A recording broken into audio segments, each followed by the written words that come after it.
If you missed out on your local state fair and all the rides and all that glorious food you can indulge in, and let's be real, we're all there for the food, the sprinkling, the dousing, the smothering of extra calories, but who's really counting?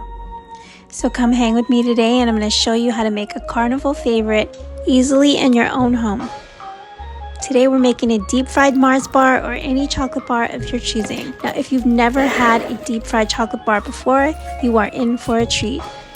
Now to begin, I skewered each of my chocolate bars. This step is completely optional. If you want to avoid this, you can do this. These chocolate bars have to go in the fridge for at least 1 hour to chill. The mini chocolate bars work for this too. So making the batter is super simple. You're going to take some milk. If you have beer, you can use that as well. And you're going to pour that into a bowl. Into a separate bowl, you're going to measure your 4 dry ingredients: all-purpose flour, cornstarch, baking soda, and salt.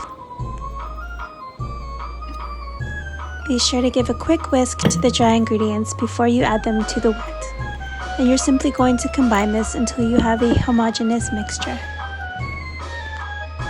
This thick batter will give you a thicker coating, but if you want to thin out your batter, just add a tablespoon more milk or water.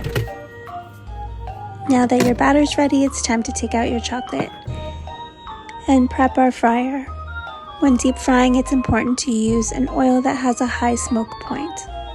You can test the oil with the thermometer and it needs to be at 375 degrees Fahrenheit, or you can test it with a little bit of batter, and if it fries right away, then it's good to go. Now here's a good tip for when you're deep frying anything that's attached to a stick. Pour the batter into a tall drinking glass. It makes for easier dipping, and it's a really neat hack, literally and figuratively.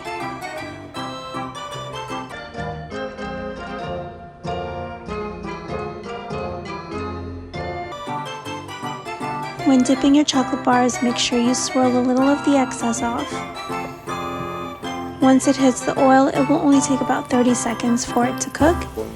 In some cases, the chocolate might start melting and want to ooze out, but if your temp is high enough and your chocolate is chilled, you won't really have that problem. Here's the method in the bowl without the stick. You can still do it, it's just a little messier, but it's okay. It's all still edible and all still very delicious. Once the deep fried chocolate bars are done, you can put them on a paper towel to drain off the excess oil, or you can put them on a cooling rack. To remove the sticks, you can use a fork to help you out. Lastly are the finishing touches.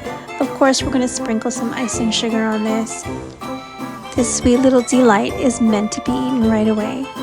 So if you want to give a little taste of the Carnival to your home, try this recipe out and treat yourself. Thank you for hanging out with me. If you enjoyed this video, consider liking and subscribing to the channel so you can keep up with all my latest content. Hope to see you next time. Yummy.